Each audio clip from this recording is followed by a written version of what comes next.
As-Sunnah, As-Sunnah, As-Sunnah Foundation. As-Sunnah, As-Sunnah, As-Sunnah Foundation. আসসালামু আলাইকুম ওরহমতুল্লাহি অবরাকাতু। আলহামদুলিল্লাহ ওসসালাতু ওয়াসসালামু আলা রাসূলিল্লাহ বাদ। সুপ্রিয় দর্শক শ্রোতা ভাই বোন, দেশ কিংবা প্রবাস যে যেখান থেকে আমাদেরকে দেখছেন, আপনাদের সকলকে সাদর আমন্ত্রণ জানাচ্ছি আস-সুন্নাহ ফাউন্ডেশনের স্টুডিও থেকে।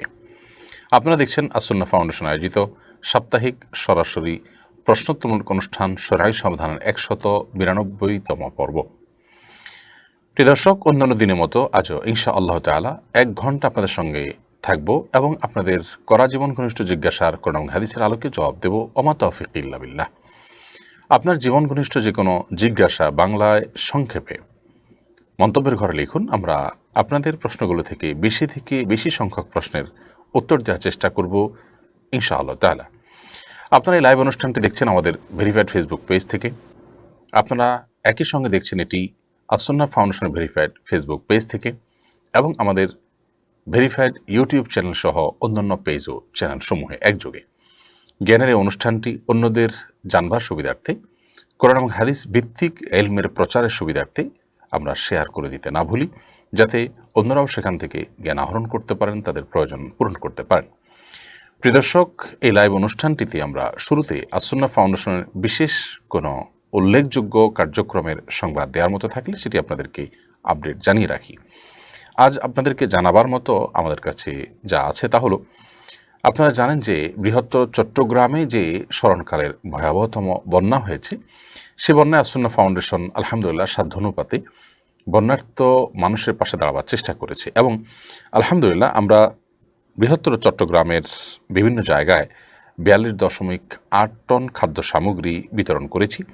সে সাথে ১০,৮০০ লিটার পানি, ৫,০০০ প্যাকেট স্যালাড এবং ২,৫০০ প্যাকেট মোমবাতি আমরা বিতরণ করেছি এবং এগুলো ধাপে ধাপে বিতরণ করা হয়েছে। চট্টগ্রামের চান্দনাইশ উপজেলাতে ১,০০০ প্যাকেট, চট্টগ্রামের লোহাগাড়ায় ৫৩০ প্যাকেট, কক্সবাজারের পেকুয়াতে ৮০০ প্যাকেট, চকরিয়াতে ৬০০ এবং কক্সবাজারের রামু উপজেলায় ৫০০ এবং বান্দরবানের সদরে ৫০০, বান্দরবান আলীকদম উপজেলায় ৫০০ এবং সাতকানিয়ায় চরতি ইউনিয়ন আলাদা করে ১২২ প্যাকেট এবং টোটাল সাতকানিয়াতে আরও কিছু। সব মিলিয়ে আলহামদুলিল্লাহ আমরা এই ৭,০০০ এই পুরো ত্রাণ সামগ্রী সেটি ৭,৫৫২টি পরিবারের মধ্যে আমরা এই প্যাকেটগুলো করে, অর্থাৎ এতগুলো আপনার আইটেম, সেখানে চাল, ডাল, তেল, লবণ এবং আপনার শুকনো খাবারের মধ্যে চিড়া, মোমবাতি ইত্যাদি ছিল, এগুলো সবগুলো আমরা বিতরণ করেছি আল্লাহ তাআলার অশেষ মেহেরবানিতে। তো সর্বসাকুল্যে এই যে কার্যক্রম, আলহামদুলিল্লাহ এই কার্যক্রমটিতে আল্লাহ তাআলার মেহেরবানিতে আমরা চেষ্টা করেছি বেশি থেকে বেশি সংখ্যক মানুষকে ইনভলভ করার। শুকনো খাবারগুলো বেশিরভাগ সাতকানিয়াতে দেওয়া হয়েছে শুরুর দিকে, ১৪০০ প্যাকেট সেখানে গেছে। কক্সবাজার চকরিয়া লামাতে গেছে ৮০০ করে প্যাকেট। আর ভারী খাবার যেগুলো সেগুলো সাতকানিয়া সহ আলীকদম, বান্দরবান, কক্সবাজার এবং চকরিয়া, লোহাগাড়া সব জায়গায় বিতরণ করা হয়েছে। আলহামদুলিল্লাহ আমরা দ্বিতীয় ধাপে যে কার্যক্রম পরিচালনা করছি তা হলো পুনর্বাসন কার্যক্রম। ইতিমধ্যে আপনারা অনেকে জেনেছেন যে আমরা ৩০০ গৃহহারা মানুষ যারা বন্যার কারণে গৃহহারা হয়ে গেছেন, তাদেরকে আমরা ইনশাআল্লাহ ২ বান করে টিন এবং ১০,০০০ করে টাকা প্রদান করব। এই প্রজেক্টে এখন অংশগ্রহণ করার সুযোগ আছে, যাদের সুযোগ আছে তারা শরীক থাকে। আল্লাহ তাআলা আমাদেরকে তৌফিক দান করুন। চলুন তাহলে আর বিলম্ব না করে আমরা প্রশ্নোত্তরের আলোকিত ভুবনে প্রবেশ করি। আমি শুরুতেই দেখতে পাচ্ছি আজকের লাইভে হেলাল উদ্দিন আপনি লিখেছেন, দেশে সর্বজনীন পেনশন স্কিম চালু হলো, অনেকে এটিকে সুদভিত্তিক বলছেন, কারণ কি? সরকারি চাকরিজীবীদের পেনশন দিলে সুদ হয় না, অন্যদের দিলে সেটা কেন সুদ হবে? বা হেলাল উদ্দিন, আমরা এ বিষয়ে আমাদের ভেরিফাইড ফেসবুক পেজে ইতিমধ্যে জানিয়েছি যে পৃথিবীর বিভিন্ন দেশে সর্বজনীন পেনশন চালু আছে। এই সর্বজনীন পেনশনের মাধ্যমে আপনার সব ধরনের মানুষই তাদের বয়ঃসন্ধিকালে, বৃদ্ধ বয়সে তারা অন্যের উপর নির্ভরশীল না হয়ে নিজের পেনশন টাকা নিজে চলতে পারেন। এটা অবশ্যই একটা ভালো দিক যে আমাদের দেশে সেটি চালু হচ্ছে, কিন্তু সে সাথে এ উল্লেখযোগ্য যে স্কিমটি ঘোষিত হলো, সেই স্কিমটি শুধুমাত্র একটি কারণে নয়, বরং কয়েকটি কারণে সেটা শরিয়া সম্মত নয়। সেখানে একজন মানুষ যা জমা দিবেন তার চাইতে কম পাওয়ারও কিন্তু সম্ভাবনা আছে, অর্থাৎ সেরকম স্কোপও আছে। আবার অনেক বেশি পাওয়ারও সম্ভাবনা আছে, এবং নির্দিষ্ট টাকা দেওয়ার পর তার চাইতে কম কিংবা বেশি দুইটা পাওয়ার সম্ভাবনা আছে। এটাকে বলা হয় গারার। আর এই গারারের কারণে ইসলামী শরিয়াতে অনেক লেনদেনকে ইসলামী শরিয়াতে জায়েজ মনে করা হয় না। এবং সেই সাথে আপনার অতিরিক্ত যেটা দেওয়া হচ্ছে, সেই অতিরিক্তটা কিসের ভিত্তিতে দেওয়া হচ্ছে? নিশ্চয়ই সেটা বাণিজ্যিক ভিত্তিতে নয়। তো ইনভেস্টমেন্টের বিপরীতে অতিরিক্ত যা নিচ্ছি আমরা, সেটা সুদে গণ্য হচ্ছে। এছাড়াও আকলু আমওয়াল নাস বিল বাতিল, ইসলামী শরিয়ার মূলনীতিতে আপনার এই একটি বিষয় আছে যার ভিত্তিতে ইসলামী অর্থনীতিতে অনেক লেনদেন হারাম হয়। মূলত ইসলামী অর্থনীতি মানুষের অধিকারকে সংরক্ষণ করবার জন্য আল্লাহ এবং তার রাসূল সাল্লাল্লাহু আলাইহি সাল্লামের আলোকে অনেক বিধিনিষেধ আমাদের জন্য আরোপ করেছে, এবং সে বিধিনিষেধ লঙ্ঘন করা কোনো মুসলমানের জন্য জায়েজ হবে না। সে আলোকে সার্বজনীন পেনশনের যে বর্তমান স্কিম বলা হয়েছে, সেটি শরিয়া সম্মত কোনোভাবেই নয়। এবং এ বিষয়ে অনেক শরিয়া বিশেষজ্ঞ ব্যক্তিদের সাথে আমাদের আলাপ হয়েছে। হাটহাজারীর সাবেক মুহতামিম, যিনি সদ্য প্রয়াত রাহিমাহুল্লাহ, তার সাথে আমার আলাপ হয়েছে, এবং পটিয়ার মহাপরিচালক মাওলানা ওবায়দুল্লাহ হামজা হাফিজাহুল্লাহ, তার সাথে আমার ব্যক্তিগতভাবে কথা হয়েছে।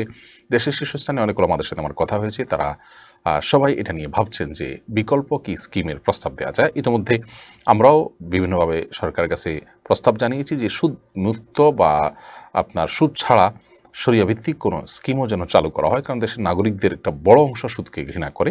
অবশ্যই তাদের অধিকার দেখাটা কর্তব্য। রাষ্ট্রের সুযোগ সুবিধা যদি সকলের জন্য হয়, তাহলে যারা সুদকে হারাম মনে করে তাদের জন্য অবশ্যই কোনো না কোনো স্কোপ থাকা উচিত, অতএব সেটি থাকা দরকার। আপনি যে প্রশ্নটি এখানে রেখেছেন যে সরকারের চাকরিজীবীদেরকে পেনশন দিলে সুদ হয় না, তাহলে অন্যদেরকে দিলে কেন সুদ হবে? এর উত্তর হলো যে সরকারি চাকরিজীবীদেরকে যে পেনশন দেওয়া হচ্ছে, এটা চাকরিজীবীদের হক, তাদের থেকে রেখে দেওয়া জিনিসটাই তাদেরকে দেওয়া হচ্ছে, অন্যদেরটা তা না। এবং সরকারি চাকরিজীবীদের ক্ষেত্রে হারাম হওয়ার কোনো কারণ কিন্তু বিদ্যমান নয়। তাদের থেকে যা কাটছে এবং সেটা সরকার দিচ্ছে তাদেরকে, এবং তাদের প্রাপ্য এটা। কিন্তু অন্যদের কাছ থেকে সুনির্দিষ্ট টাকা নিয়ে তার বিপরীতে আপনি অতিরিক্ত কিংবা কম টাকা দিচ্ছেন, সেটা কনভেনশনাল যে আপনার ইন্স্যুরেন্স আছে তার মতোই হুবহু। তো কনভেনশনাল ইন্স্যুরেন্সের যে আইডিয়া অনেকটা সেটার মতোই এটা হয়েছে, এবং সেটি যে হারাম, অর্থাৎ কনভেনশনাল আপনার বিমা যেটি, সেটি যে হারাম, সে ব্যাপারে কারো কোনো সন্দেহ নেই। অতএব সর্বসাকুল্য কথা হলো যে এটি মৌলিকভাবে সাধুবাদযোগ্য একটি উদ্যোগ হলেও এর জন্য সুদমুক্ত একটা উইং খোলা সময়ের সবচেয়ে গুরুত্বপূর্ণ দাবি। আর না হলে এটি আমরা মনে করছি যে এটি সর্বজনীন হবে না, কারণ সর্বজনীন হতে হলে দেশের বিপুল সংখ্যক মানুষ যে সুদকে হারাম মনে করে, তাদের দিকটি বিবেচনা রাখতে হবে। ফয়েজ মুন্সি মিলন, আপনি লিখেছেন, আমি ওমানে এসেছি প্রায় 1 বছর হয়েছে। আমার স্ত্রী বলেছেন দেশে চলে যাওয়ার জন্য, কিন্তু আমার বাবা মা বলছেন 3-4 বছর পরে যাওয়ার জন্য। কার কথা শুনবো, বাবা মায়ের নাকি স্ত্রীর? জটিল প্রশ্ন। কারণ একদিকে বাবা মা তারা নির্দেশ করছেন 3-4 বছর যাওয়ার জন্য, আবার স্ত্রী বলছেন 1 বছরে চলে যাওয়ার জন্য। এই ক্ষেত্রে স্ত্রী যদি আপনাকে যেতে বলেন এজন্য যে তার যে হক, তার যে অধিকার আপনার কাছে, সে অধিকার আদায়ের প্রয়োজন রয়েছে, সেই কারণে যদি বলেন, তাহলে সেক্ষেত্রে আপনাকে অবশ্যই যেতে হবে, এবং বাবা মাকে বিভিন্নভাবে কনভিন্স আপনাকে করতে হবে যে আপনার আসাটা প্রয়োজন। আর এমনিতে তো সাধারণভাবে বাবা মার নির্দেশকে সব কিছুর উপর অগ্রাধিকার দিতে হয়, কিন্তু কারোর অধিকার সংশ্লিষ্ট বিষয়ে যার অধিকার, তার কথাটিকে বিশেষভাবে আমল নিতে এবং গুরুত্বের সাথে আপনার দেখতে হয়। সেই জায়গা থেকে আপনি স্ত্রী যদি আপনাকে রাই কারণে বলেন, তাহলে সেক্ষেত্রে অবশ্যই তার কথা শুনবেন। আর যদি এটা ছাড়া এমনি তার আসলে শারীরিক কোনো প্রয়োজন নাই, বা আপনার তার সে হক বা অধিকারের জন্য তিনি বলছেন না, বরং বলছেন কথার কথা, অথবা ঝগড়াঝাটি হয়েছে, অথবা অন্য কোনো কারণে, তাহলে সেক্ষেত্রে আপনি মা বাবার নির্দেশকে অগ্রাধিকার দিবেন। আর সবচেয়ে ভালো হয় সমস্ত ক্ষেত্রে সমন্বয় করবার, যে কোনো এক পক্ষকে বুঝিয়ে আপনি যদি তাকে আপনি তার অনুকূলে আনতে পারেন, তাহলে সেক্ষেত্রে আপনার জন্য ব্যালেন্সের ডিসিশন নেওয়াটা হবে, সমন্বিত ডিসিশন নেওয়াটা হবে সবচেয়ে বুদ্ধিমত্তার কাজ, এবং সেটি সুখী সংসার এবং সুখী দাম্পত্য জীবন, সুখী পরিবারের জন্য খুব বেশি জরুরি। ফাতেমা তামান্না লিখেছেন, নারীদের মধ্যে চোখের মূল পাপড়ির উপর কৃত্রিম পাপড়ি পরার প্রবণতা শুরু হয়েছে। এর শরঈ বিধান কি? এটি চোখকে অধিক আকর্ষণীয় করে। বোন ফাতেমা তামান্না, চোখের মূল পাপড়ির উপরে কৃত্রিম যে পাপড়ি পরা হয়ে থাকে, সেটি আসলে জায়েজ নয়। প্রথমত সৌন্দর্য বৃদ্ধি করার জন্য এমন কিছু করার জায়েজ নয় যা শরিয়া নিষিদ্ধ কোনো কিছুর আওতায় পড়ে যায়। আমরা জানি নবী করিম সাল্লাল্লাহু আলাইহি সাল্লাম পরিষ্কারভাবে অভিসম্পাত করেছেন সে নারীর প্রতি যে নারী তার চুলের সাথে অন্য চুল যোগ করে নিজের চুল বড় সেটাকে প্রকাশ করেন, এবং সেই হাদিসের আলোকে এবং এর বাইরেও এ জাতীয় আরও অনেকগুলো নির্দেশনা আছে যে নির্দেশনাগুলোর আলোকে মূলত আপনার এই পাপড়ির উপরে আলাদা কৃত্রিম পাপড়ি দিয়ে সেটাকে বড় দেখানো এটা জায়েজ নয়। ঠিক একই কারণে আপনার নখের উপরে কৃত্রিম আপনার নখ বসিয়ে সেটাকে বড় দেখানো, সেটাকে সুন্দর দেখানো এটা জায়েজ নয়। একজন ইমানদার নারী তিনি অবশ্যই সাজসজ্জা করবেন, কিন্তু সেটা শরিয়ার সীমানার মধ্যে থেকে, সীমা লঙ্ঘন করে নয়। মাকসুদুল হক আপনি লিখেছেন, বিবাহের দেনমোহর হিসাবে মেয়ে কি হজ করতে চাইতে পারবে? হজ কি দেনমোহর হতে পারে? এক্ষেত্রে স্ত্রীকে হজ না করানো পর্যন্ত স্বামী স্ত্রী আলাদা থাকতে হবে কি না? শেষেরটার উত্তর আগে দেই। মোহর হিসাবে যা ধার্য হবে তা দেওয়ার আগ পর্যন্ত স্বামী স্ত্রীকে আলাদা থাকতে হবে, এমন কোনো বাধ্যকতা কিন্তু নেই ইসলামে। তবে স্ত্রীর অধিকার আছে মোহর পরিশোধের আগ পর্যন্ত স্বামীকে দূরে থাকতে বা কাছে আসতে বাধা দেওয়ার, এ রাইট স্ত্রীর আছে। কিন্তু এই অধিকারটা স্ত্রী যদি একবার তুলে নেন, অনুমোদন করেন, তাহলে সেক্ষেত্রে পরবর্তীতে আর সেটি থেকে তাকে বাধা দেওয়ার কোনো সুযোগ তার নেই। এবার আসা যাক, হজ এটা মহর হতে পারে কিনা? অবশ্যই হতে পারে। কারণ আপনি যদি বলেন যে আমার হজের মহর হলো যে তুমি আমাকে হজ করাবে, হজ করার জন্য যা দরকার সেটার ব্যবস্থা নিয়ে তুমি আমাকে হজ করাবে, এই হজ এর ব্যবস্থা করবে, এটাই মহর, এরকম যদি ধার্য করেন তাহলে সেক্ষেত্রে সেটা অবশ্যই জায়েজ হবে এবং এতে বিবেচিত হবে। আরিফুর রহমান আপনি লিখেছেন, আমি একটি মসজিদে ইমামতি করি। আমাদের মসজিদ কর্তৃপক্ষ নিয়ম করেছেন যে শুক্রবার মাগরিব, এশা, ফজর ও জুমার নামাজে সূরা কাহাফ পড়তে হবে। প্রশ্ন হলো, এভাবে কোনো নামাজের জন্য নিজের পক্ষ থেকে কেরাত নির্দিষ্ট করে নেওয়া সুন্নাহসম্মত কিনা, এবং মুক্তাদি হয়ে ইমামকে নির্দিষ্ট করে কেরাত পড়া নির্দেশনা দেওয়া যায় কিনা? অবশ্যই এটি উচিত কাজ নয়, এবং আপনার মসজিদ কর্তৃপক্ষ বা মুক্তাদিদের জন্য ইমামের জন্য এরকম নির্দিষ্ট কেরাত বেঁধে দেওয়া তাতে এটা আপনি পড়বেন এরকম করা জায়েজ নয়। তারা যেটি করতে পারেন তাহলে ইমাম সাহেবের কাছে মাসনুন কেরাতের অনুরোধ করতে পারেন। আর মাসনুন কেরাতের মানে এই নয় যে নির্দিষ্ট নামাজে নির্দিষ্ট কেরাতই তাকে সব সময়ই ধরাবাধা নিয়মে পড়তে হবে, বরং মাঝে মাঝে তিনি ব্যতিক্রম করতে পারেন, সে স্বাধীনতা তার থাকবে। তাকে অনুরোধ করা হবে যে নবী করিম সাল্লাল্লাহু আলাইহি সাল্লাম সাধারণত সচরাচর যে সালাতে যে কেরাত পড়তেন আপনি সেটা করবেন।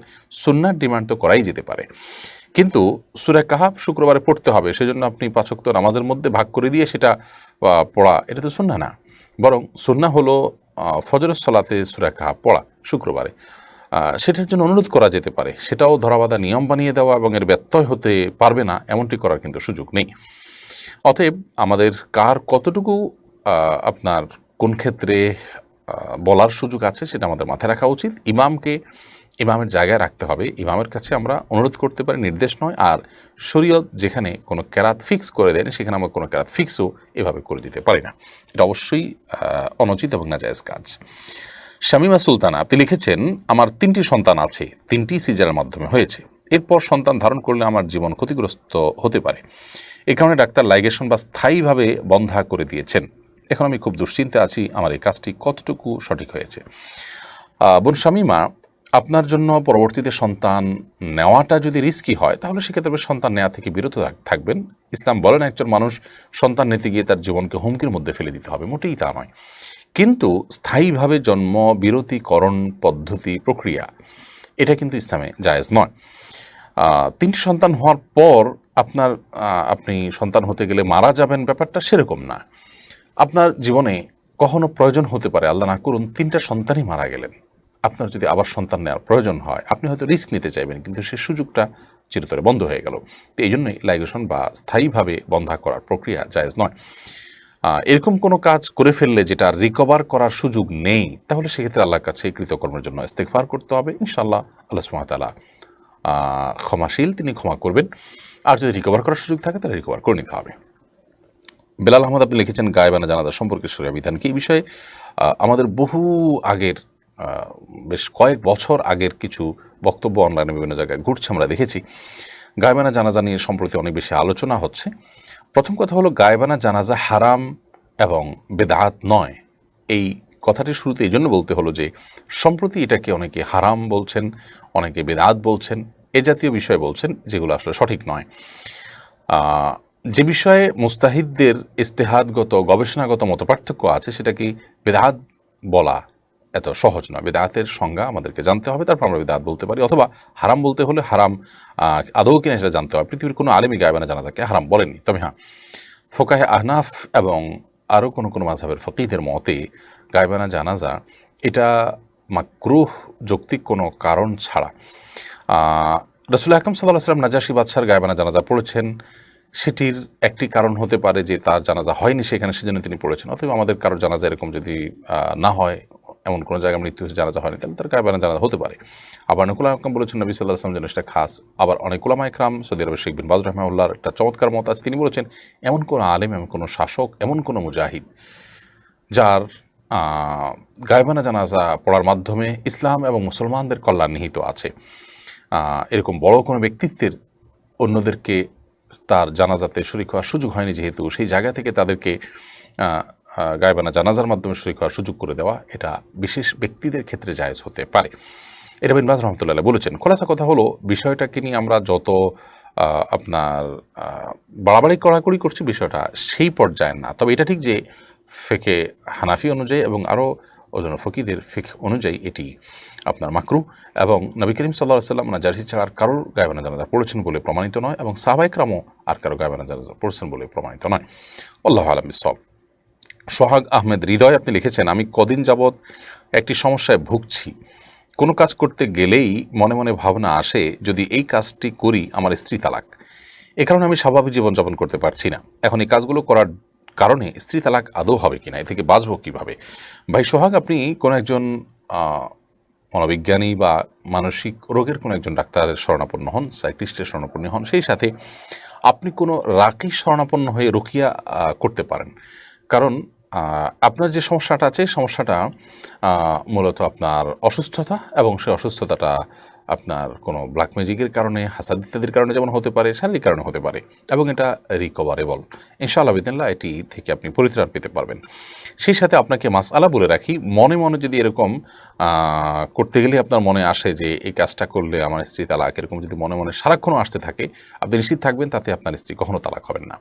বিধায় আপনি এটার কারণে পেরেশান হবেন না, এবং আপনি যতবার এই কথা মনে করবেন বা আপনার মনে আসবে যে আমি এটা মনে মনে বলছি, তাহলে হয়েছে কি না, আপনি নিশ্চিন্ত থাকবেন আপনার তালাক হয়নি।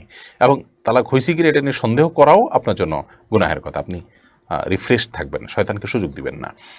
এবং সেই সাথে আপনাকে এও জানিয়ে রাখি, যদি আল্লাহ না করুন আপনার মুখ থেকে এটা বেরো হয়ে যায় ইচ্ছার বাইরে, তাহলে তালাক হবে না। কারণ ইচ্ছার বাইরে মুখ থেকে বের হয়ে গেছে, আপনি ইচ্ছাকৃত বলেন নাই, অসুস্থতার কারণে বের হয়েছে, আপনি এটা বলতে চানও নাই, কি বলছেন আপনি সেটা আপনি জেনে শুনে বলেনও নাই, এরকম যদি আল্লাহ না করুক হয় পরিস্থিতি, তাও তালাক হবে না। বিধায় আপনি শয়তানকে সুযোগ দেওয়া ঠিক হবে না। আপনি দোয়া পড়বেন, আল্লাহুম্মা জাআল ওয়াসাওয়িসা কলবি খাশিয়াতাক, আল্লাহ আমার অন্তরের সমস্ত কুমন্ত্রণাগুলোকে তোমার ভয় দিয়ে তুমি পরিপূর্ণ করে দাও, রূপান্তরিত করে দাও এবং পরিবর্তিত করে দাও, সে দোয়া করবেন। এবং শয়তানের কাছ থেকে পানাহ চাইবেন, আউযু বিল্লাহি মিনাশ শাইতানির রাজিম। মোহাম্মদ তাফসির আপনি লিখেছেন, সিঙ্গাপুরে সাপ্তাহিক ছুটির রবিবারে থাকায় শুক্রবার মসজিদে গিয়ে জুমার নামাজ আদায় করতে দেয়া হয় না, কিন্তু কাজের সাইডে নামাজ পড়ার জন্য ছোট একটা জায়গা আছে, ওখানে কয়েকজন মিলে যদি খুতবা দিয়ে জুমার নামাজ আদায় করা হয় তাহলে কি নামাজ হয়ে যাবে? ন্যূনতম কতজন লাগে জুমার নামাজের জন্য? আপনারা কয়েকজন যদি থাকেন তাহলে সেক্ষেত্রে আপনারা 3 জন মানুষ থাকলে ইনশাআল্লাহ বিদিন আপনাদের জুমা বিশুদ্ধ হয়ে যাবে, 3 জনকে নিয়ে জুমা পড়া যায়।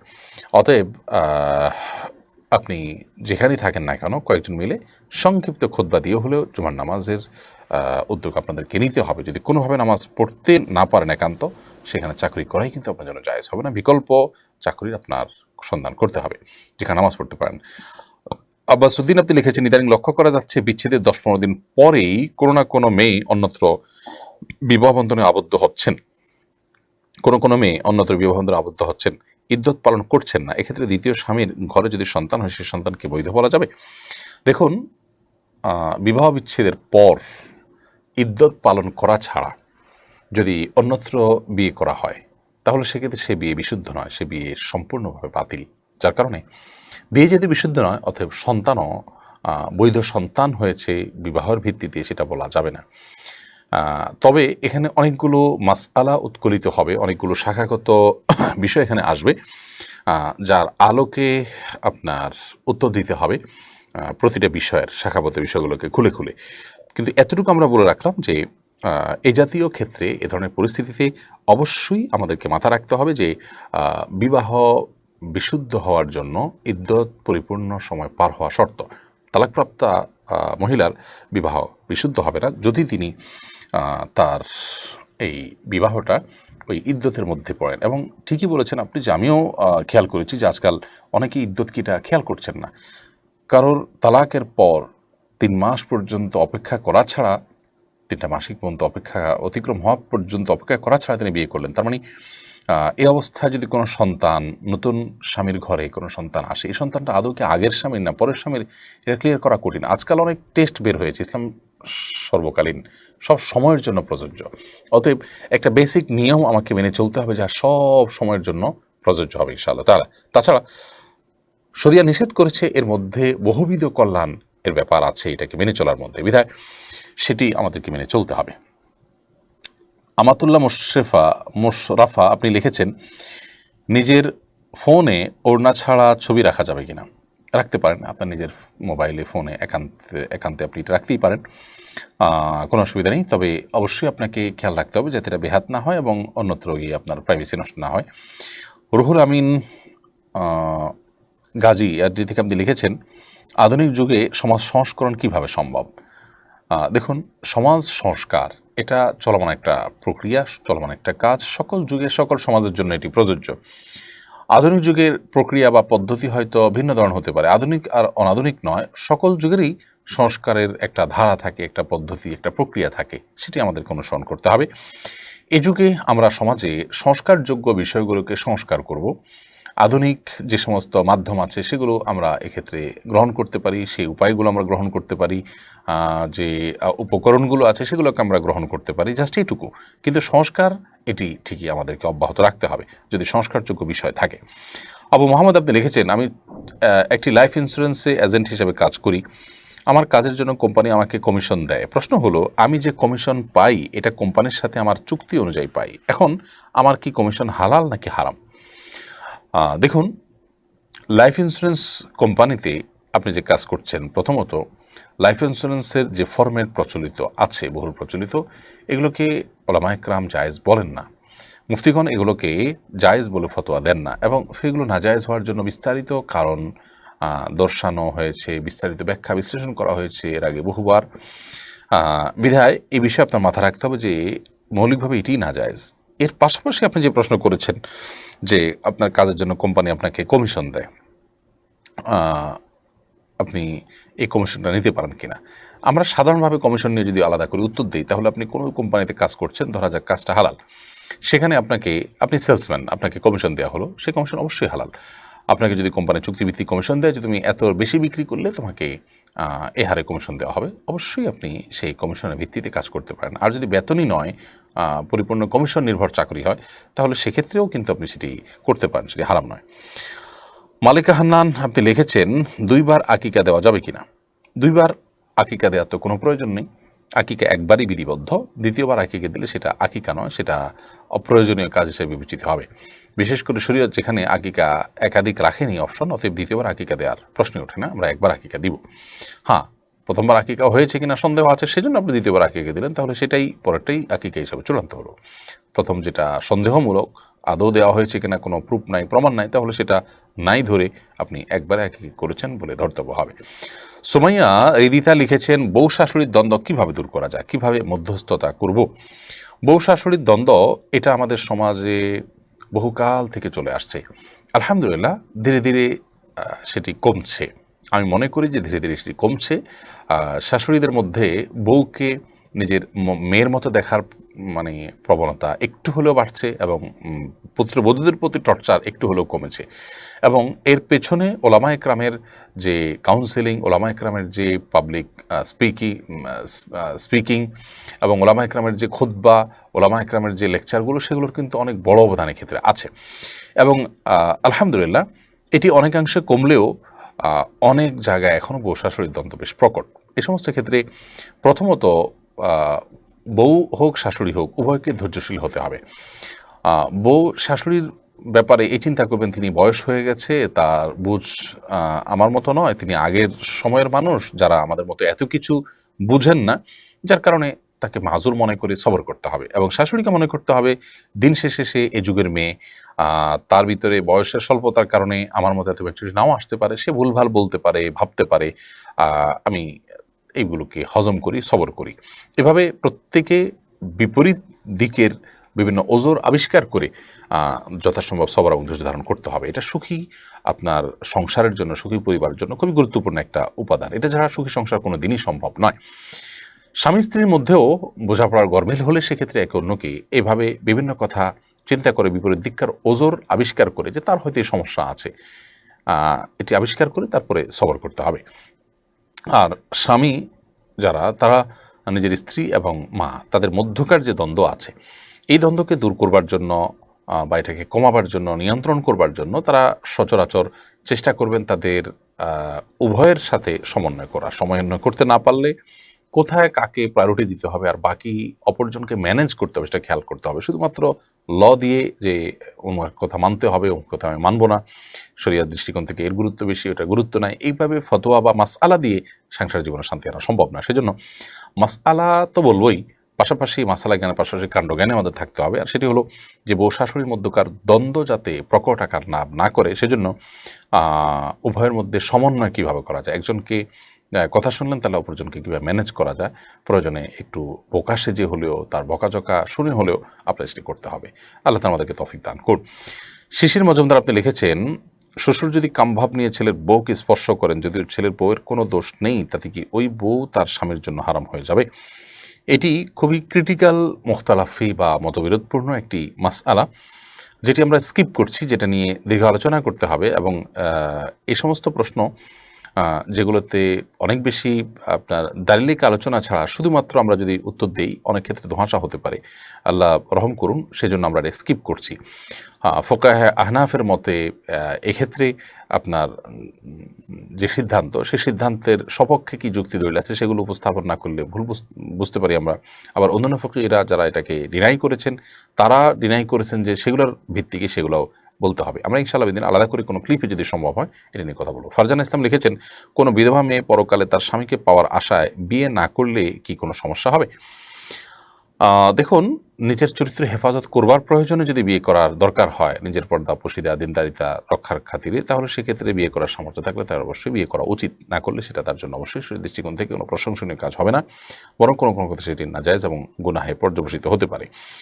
আর সেই সাথে বিধবা মেয়ে যদি পরকালে স্বামীর ভালোবাসা যে তার সাথে সাক্ষাৎ হবে, আমি আর কাউকে স্বামী হিসাবে নিতে চাই না, মানতে চাই না, এই জায়গা থেকে তিনি যদি বিয়ে না বসেন এবং তার চরিত্রের কোনো অসুবিধা না হয়, তাহলে সেটা তিনি করতে পারেন, সে সুযোগ তার আছে। তহমিনা তনি লিখেছেন, হাতে তিল থাকলে রান্না ভালো হয়, পায়ে তিল থাকলে দেশ বিদেশে যাওয়া যায়, এসব বিশ্বাস করা কি শিরক নয়? এগুলো এক প্রকারের শিরক, এতে বড় শিরক হবে না।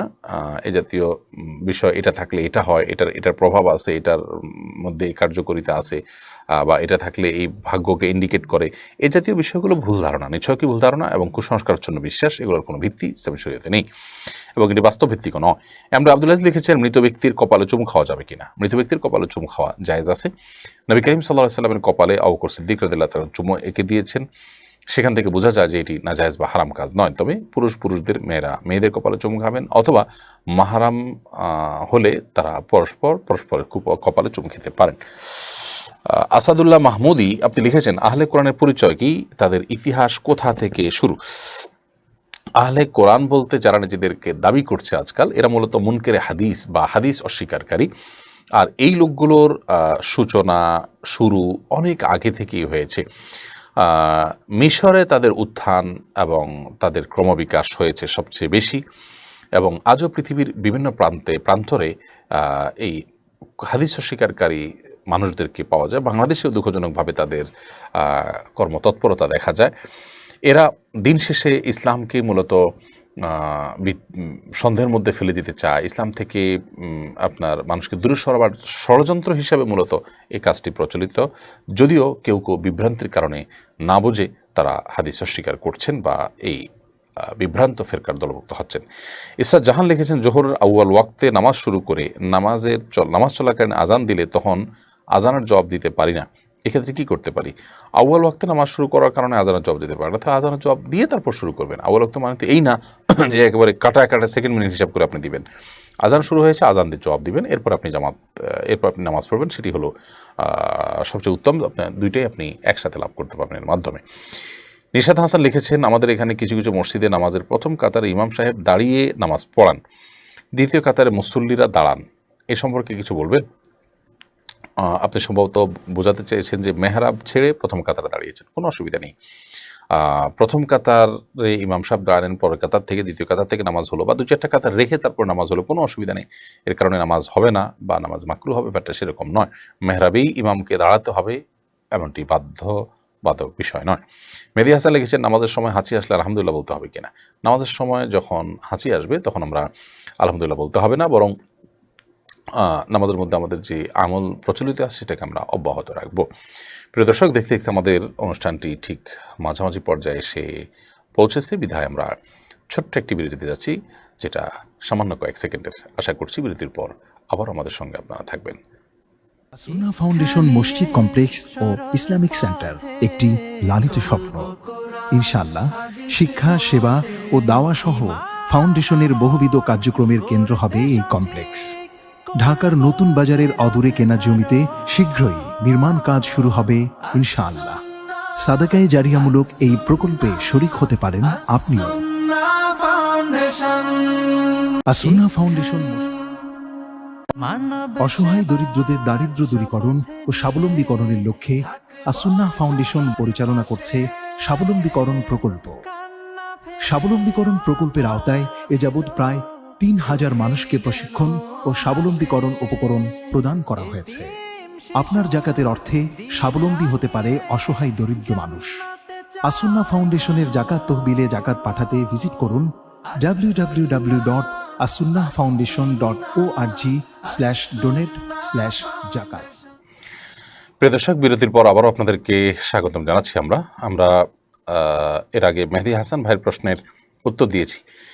এ পর্যায়ে যে প্রশ্নটি দেখতে পাচ্ছি আমি, তা হলো বোন আফরোজা। আপনার প্রশ্নে আপনি লিখেছেন, মা যদি দুধের শিশুর উপর জুলুম করে, শিশু একটু জ্বালাতন করলেই যদি তাকে মারধর করে, তাহলে কি মায়ের গুনাহ হবে? অবশ্যই গুনাহ হবে। মা হলে যে সন্তানের প্রতি অত্যাচার অবিচার করার রাইট বা সুযোগ আছে, অধিকার আছে, ব্যাপারটা তা নয়। প্রত্যেকটা ব্যক্তির প্রতি আমাদেরকে ইনসাফ করতে হবে। জুলুম কারোর প্রতি জুলুম করার কোনো সুযোগ নেই। এমনকি মা সন্তানের প্রতি নয়, স্বামী স্ত্রীর প্রতি নয়, ভাই ভাইয়ের প্রতি নয়, কেউ কারোর প্রতি জুলুম করার সুযোগ নেই। অতএব ছোটো বাচ্চা, তার প্রতি যদি জুলুম হয়, একটা হলো যে তাকে সতর্ক করা। যদিও ছোটো বাচ্চা মানুষ, তারপরও যতটুকু করলে সে বুঝবে অথবা তার ক্ষতি থেকে তাকে বাঁচানো যাবে ততটুকু করা যেতে পারে। কিন্তু যেহেতু সে শাসনের উপযুক্ত নয়, শাসন বা জেদ মেটাতে গিয়ে তাকে মারধর করা, প্রহার করা, সেটা অবশ্যই গুনাহের কারণ হবে। বিশেষ করে এটি যদি তার কষ্টের কারণ হয় এবং জুলুমের পর্যায়ে পড়ে। শরীফুল ইসলাম পাটোয়ারি, আপনি লিখেছেন, যদি ভুলে নাপাক জায়গায় নামাজ পড়ে এবং পরে জানতে পারে এটা নাপাক ছিল, তাহলে নামাজকে আবার পড়তে হবে, যে নামাজটি আবার পড়ে নেবেন।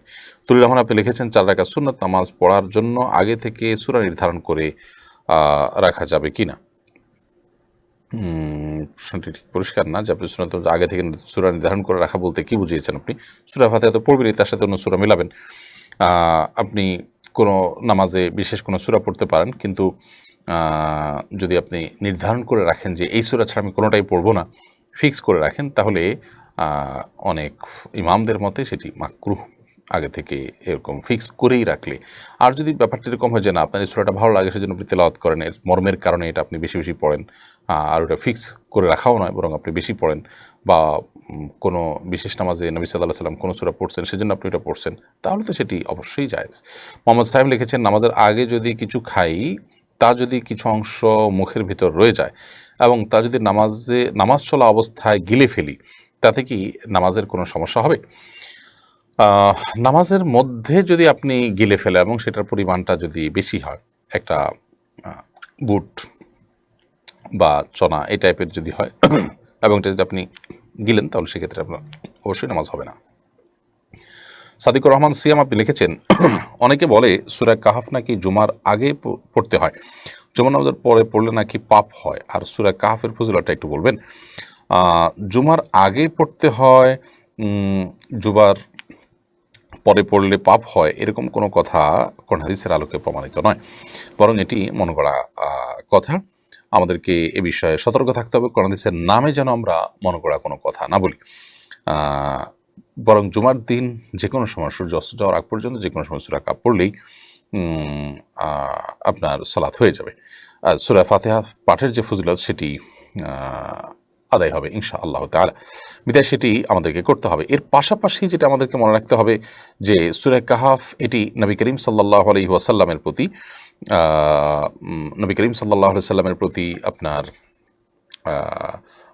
কি বলে এটাকে, তার তার একটা সুন্নাহ হলো, তার থেকে বর্ণিত আছে যে সূরা কাহাফ যদি কেউ পড়ে জুমার দিনে তাহলে সেটি কিয়ামতের ময়দানে তার জন্য নূর বা আলোর ভূমিকায় অবতীর্ণ হবে। অতএব সূরা কাহাফ শুক্রবার বৃহস্পতিবার সন্ধ্যা থেকে নিয়ে শুক্র সন্ধ্যা পর্যন্ত পুরো সময়ের মধ্যে আমাদের পড়া উচিত। সেটা ভেঙে ভেঙে হলেও এক সময় পড়তে না পারলেও, অর্থাৎ একই টাইম বসতে না পারলেও আমাদের পড়া উচিত। নোশা এআইডি থেকে আপনি লিখেছেন, শুধুমাত্র বিয়ের রেজিস্ট্রি হয়েছে, নিয়মতান্ত্রিক বিয়ে হয়নি, এতে কি স্বামী স্ত্রী একসাথে চলাফেরা এবং কথাবার্তা মেলামেশা করতে পারবে? রেজিস্ট্রি হয়েছে, নিয়মতান্ত্রিক বিয়ে হয়নি, এর মানে কি? এর মানে যদি এই হয় যে এক পক্ষ নিয়মতান্ত্রিক প্রস্তাব করেছেন, আরেকজন সম্মতি গ্রহণ করেছেন, এরকম কিছু হয়নি, জাস্ট স্বামীর ঘরে স্বামীর নাম, স্ত্রীর ঘরে স্ত্রীর নাম, আর সেখানে স্বাক্ষর হয়েছে, এবার বলে বিয়ে হয়নি, তাহলে সে স্বামী স্ত্রী সুলভ থাকা যাবে না। অর্থাৎ কাবিন নামাতে ধরা যাক যে স্বামী অমুক, স্ত্রী অমুক, সাক্ষী অমুক অমুক, সেখানে শুধু লেখা আছে, এরকম যদি থাকে তাহলে বিয়ে হবে না। আর যদি লেখা থাকে সেখানে যে আমি অমুককে বিয়ের প্রস্তাব করছি, আরেকজন বললো আমি কবুল করেছি, এই কথাগুলো লেখা থাকে, সে লেখার উপরে ভিত্তি করে সিগনেচার হয়, তাহলে সেটা জায়েজ হবে। এরপরে প্রশ্ন হলো, অপরাধী নয় এমন ব্যক্তিকে মিথ্যা অপবাদ দিয়ে দোষী সাব্যস্ত করলে তার বিধান কি হবে?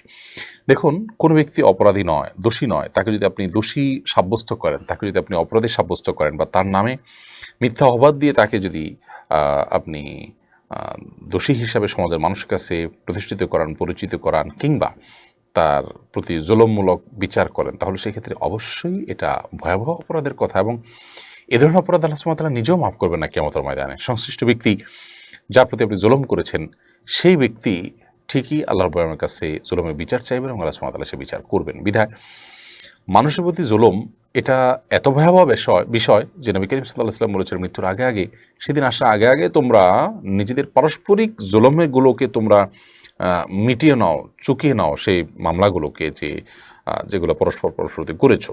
যদি এগুলা দুনিয়া থেকে চুকিয়ে যেতে না পারো, যার প্রতি জুলুম করেছো তার কাছ থেকে এটা যদি সুরাহা করে নিতে না পারো, তাহলে সেক্ষেত্রে কি আমাদের ময়দানে কিন্তু আল্লাহ রাব্বুল আলামিন এগুলোর জন্য পুঙ্খানুপুঙ্খ বিচার করবেন।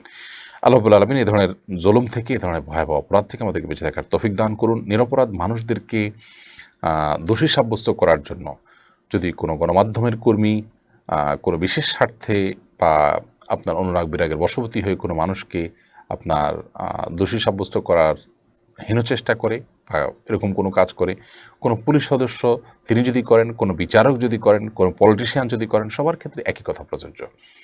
এবং আমরা অনেকে আছি নামাজ কালাম পড়ি, কিন্তু এই কাজগুলো অহরহ করছি এবং সেগুলোতে আমাদের বিবেকে একবারও বাধা দিচ্ছে না যেগুলো আমরা হারাম কাজ করছি, অন্যায় কাজ করছি। অবশ্যই তার জন্য আল্লাহ সুবহানাহু ওয়া তাআলার কাছে আমাদেরকে ধরা পড়তে হবে এবং জবাবদিহি করা লাগবে। তুলির রহমান আপনি লিখেছেন, 4 রাকাত সুন্নাত নামাজ পড়ার জন্য আগে থেকে আপনার প্রশ্ন উত্তর আমরা দিয়েছি। শাকিব হুসাইনও লিখেছেন, আমার মা পা ব্যথার জন্য নামাজ দাঁড়িয়ে পড়তে পারেন না, টুলে বসে নামাজ হবে কিনা? আপনার মা যদি পা ব্যথার জন্য দাঁড়িয়ে নামাজ পড়তে না পারেন, তো অবশ্যই তিনি চেয়ারের জায়গায় টুলে বসে নামাজ পড়তে পারেন, কোনো অসুবিধা নেই। ইফতেখার হোসেন জাহিদ লিখেছেন, সরকারি চাকরির জন্য ঘুষ দিতে বাধ্য হলে করণীয় কি? সরকারি চাকরি ছাড়া বিকল্প আপনার বহু রাস্তা খোলা থাকতে পারে, অবশ্যই সেই রাস্তা আপনার অবলম্বন করা উচিত। যেই কাজে ঘুষ দেওয়া ছাড়া কাজটা হবে না এবং সেটা আপনার জন্য অপরিহার্য না হলে নয়, এবং আপনার অধিকার থেকে আপনাকে বঞ্চিত করা হচ্ছে অন্যায়ভাবে, তাহলে সেক্ষেত্রে আপনি বাধ্য হয়ে সেখানে ঘুষ দিলে সেই ক্ষেত্রে, অর্থাৎ এই ধরনের এক্সক্লুসিভ ক্ষেত্রে সেটি জায়েজ হতে পারে শুধুমাত্র। এরপর মোহাম্মদ তামিমুল ইসলাম লিখেছেন, আমি যে মসজিদে সালাত আদায় করি সেখানে ইমাম কিছু বিদআত আমলে অভ্যস্ত, তার পিছনে কি সালাত কবুল হবে? ইমাম যদি বিচ্ছিন্ন কোনো কাজ করেন যেটা বিদআত, তাহলে সেক্ষেত্রে তার পিছনে নামাজ পড়ে নামাজ আদায় হয়ে যাবে। কিন্তু যদি আপনার কাছে আশেপাশে বিকল্প কোনো ইমামের পিছনে সালাত আদায় করার অপশন খোলা থাকে, যিনি বিদআতে লিপ্ত নন, তাহলে অবশ্যই সেটিকে আপনি প্রায়োরিটি দেওয়া উচিত। বাট এই ভদ্রলোকের পিছনে নামাজ পড়লেও নামাজ হয়ে যাবে যিনি কিছু বিদআতে আক্রান্ত। আর যদি চিন্তাগতভাবে বিদআতে আকবর বা বড় বিদআতের মধ্যে তিনি লিপ্ত থাকেন, তাহলে সেটা কিন্তু আপনার ভিন্ন বিষয়, এবং সেটির কারণে নামাজ তার পেছনে জায়েজ নাও হতে পারে, বিশেষ করে ইসলামের গণ্ডি থেকে যিনি খারিজ হন, এই পর্যায়ে যদি হন। তানজিল আক্তার ইভা লিখেছেন, যদি আমার শাশুড়ির সাথে যৌক্তিক তর্ক বিতর্ক হয় তাহলে কি আমার গুনাহ হবে? আমি সঠিক কথা বলায় তিনি মনে কষ্ট পেয়ে আমাকে বদদোয়া করলে আমার ক্ষতি হবে কিনা?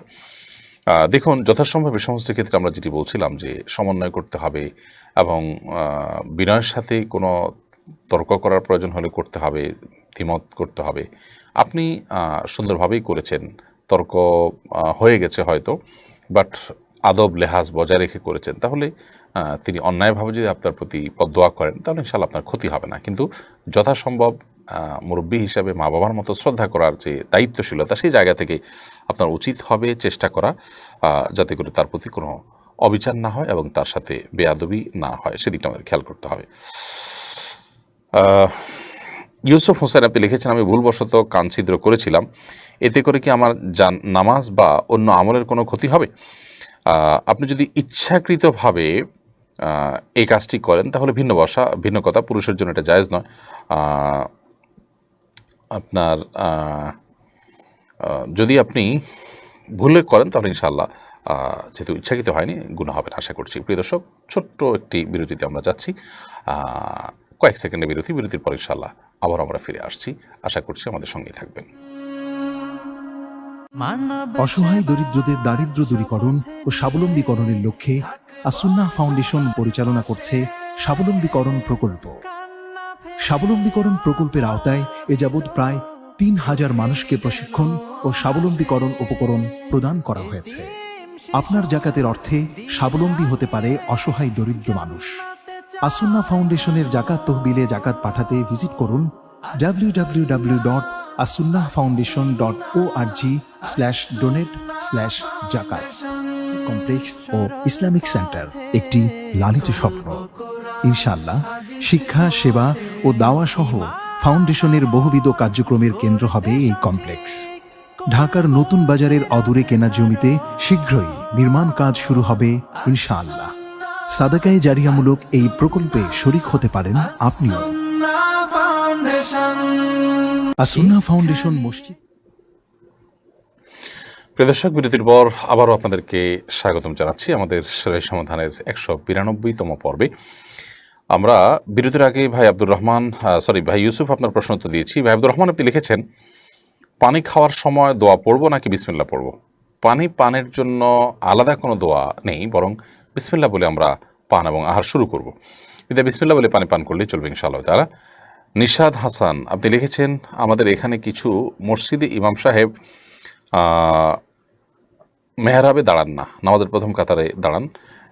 এই প্রশ্ন উত্তর আমরা দিয়েছি একটু আগেই, মনে হয় রিপিট হয়েছে প্রশ্নটি, আবার আপনি করেছেন। ওমর ফারুক আপনি লিখেছেন, মার্বেলের টাইলস অনেকটা আয়নার মতো, এর উপর নামাজ পড়া যাবে কিনা? এত বেশি যদি পরিষ্কার হয় যে শরীরের চেহারার অবয়ব সব কিছু বোঝা যায় পরিষ্কারভাবে, তাহলে সেক্ষেত্রে সেখানে নামাজ পড়া উচিত হবে না, কারণ সেটি নামাজের মনোযোগকে নষ্ট করবে। যদিও নামাজ পড়লে নামাজ আদায় হয়ে যাবে, কিন্তু মাকরু হবে এরকম জায়গায় নামাজ পড়লে, অর্থাৎ ত্রুটিপূর্ণ হবে নামাজটা। আর যদি শুধুমাত্র অবয়ব দেখা যায়, পরিষ্কার কিছু বোঝা না যায়, অর্থাৎ মনোযোগ নষ্ট হওয়ার মতো কিছু না থাকে, তাহলে সেক্ষেত্রে সেটা জায়েজ হবে। তাসনিয়া তানি আপনি লিখেছেন, একই বাড়িতে একই বিছানায় থেকেও যদি স্বামীর সাথে 6 মাসেরও বেশি সময় ধরে শারীরিক সম্পর্ক না হয় তাহলে কি অবশিষ্ট থাকে? একই বাড়িতে বা একই বিছানায় থাকলেই শারীরিক সম্পর্ক হতে হবে বিবাহ রক্ষার জন্য, ব্যাপারটি সেরকম নয়। এরপরও যদি শারীরিক সম্পর্ক না হয়, বিয়ে ঠিকই অবশিষ্ট থাকবে। দেখতে হবে যে বিষয়টি কেন। যদি মনোমালিন্যের কারণে হয় এবং দুজনের মধ্যে ঝগড়া বিবাদের কারণে হয়, কিংবা কোনো একজনের পক্ষ থেকে আপনার অতিরিক্ত অভিমানের কারণে হয়, তাহলে সেক্ষেত্রে সেটি অবশ্যই গর্হিত। সেটির জন্য যিনি দায়ী বা যার তরফ থেকে হচ্ছে সেটা অবশ্যই গ্রহণযোগ্য নয়, কোনো যুক্তিতেই সেটি গ্রহণযোগ্য হতে পারে না। বাট কোনো শারীরিক অসুস্থতার কারণে কিংবা অন্য কোনো যৌক্তিক কারণে যদি হয়, তাহলে সেটি নাজায়েজও নয় এবং তার কারণে বিয়ে ভাঙার তো প্রশ্নই ওঠে না। শাহিন খান আপনি লিখেছেন কোনো হাফেজ আত্মহত্যা করলে তার মাপ পাওয়ার রাস্তা আছে কিনা? হাফেজ হোক আর গায়ে হাফেজ হোক, সবার জন্য একই কথা, আত্মহত্যা করা গুনাহ, কবিরা গুনাহ। আল্লাহ সুবহানাহু ওয়া তাআলা চাইলে তাকে মাফ করতেই পারেন, কিন্তু অবশ্যই তিনি অপরাধযোগ্য গুনাহ করেছেন। এমনি জাহিদ হাসান আপনি লিখেছেন নামাজে মনোযোগ বাড়ানোর জন্য ভালো কিছু পরামর্শ চাই। নামাজে মনোযোগ বাড়াবার জন্য নামাজ যত সময় নিয়ে ধীরে ধীরে পড়তে পারবেন তত বেশি আপনার মনোযোগ ধরে রাখাটা সহজ হবে। রুকু, সিজদা, দাঁড়ানো, ওঠা, কেরাত সব কিছু খুব লম্বা সময় নিয়ে খুবই ধীরে সুস্থে আপনি করার চেষ্টা করবেন। যা পাঠ করছেন নামাজে সেগুলো বুঝে পাঠ করার চেষ্টা করবেন। নামাজের যথেষ্ট আগে থেকে প্রস্তুতি নিয়ে নামাজের জন্য বসবেন। অন্য মনস্ক হওয়ার মতো বিষয়গুলো, মোবাইল টিপাটিপ ইত্যাদি, এগুলো থেকে বিরত থাকবেন। আরও এরকম বহুবিধ প্রস্তুতি এবং সতর্কতা যদি আপনি অবলম্বন করেন, ইনশাআল্লাহ ভিতরে নামাজে মনোযোগ থাকবে। হাসান মুর্শি আপনি লিখেছেন আমি ইতালি থাকি। ইতালির সরকার মাঝে মধ্যে বিভিন্ন দিবস উপলক্ষে অথবা কাজের দিকে কর্মীদের মনোবল বৃদ্ধি করার জন্য সকল কর্মজীবীকে একটা অ্যামাউন্ট টাকা উপহার হিসেবে দেয়। এই টাকা নিয়ে কি হালাল হবে? হ্যাঁ, অবশ্যই হালাল হবে। কোনো সরকার যদি মুসলমান অমুসলমান যে কেউ আপনাকে উপহার দিয়েছেন আপনার কোনো কর্মের প্রেরণা জন্য, অবশ্যই সেটা গ্রহণ করা যায়, যেটি নাজায়েজ বা হারাম নয়। রাশেদ ইসলাম লিখেছেন আমি দুবাই থাকি। এখানে অনেক বাঙালি রাস্তাঘাটে কাজ করে, বিভিন্ন মানুষ এদেরকে পানি বা খাবার দেয়। অনেকেই 2, 4, 10 দিরহাম দেয়। এই টাকা নেওয়া কি তাদের জন্য হালাল হবে? অবশ্যই জায়েজ আছে।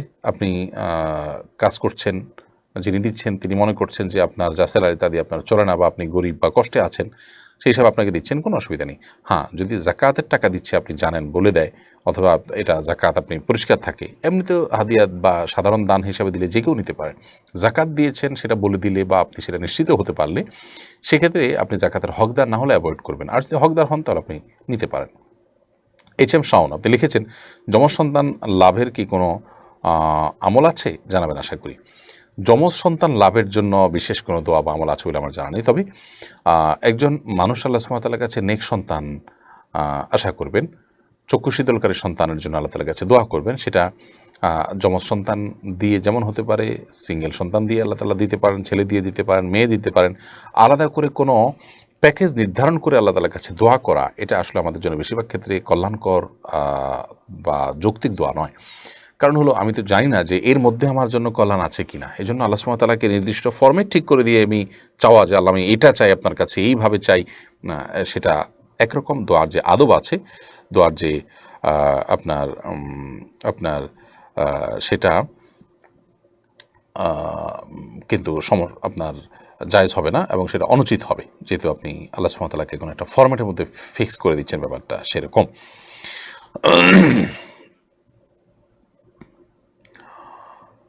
জান্নাতুল ফেরদাউসি আপনি লিখেছেন আমার স্বামী নমুসলিম, তার মা বাবা হিন্দু, এখন সে তার বাবার বাড়ি গিয়ে বেড়াতে পারবে, খেতে পারবে কিনা, থাকতে পারবে কিনা?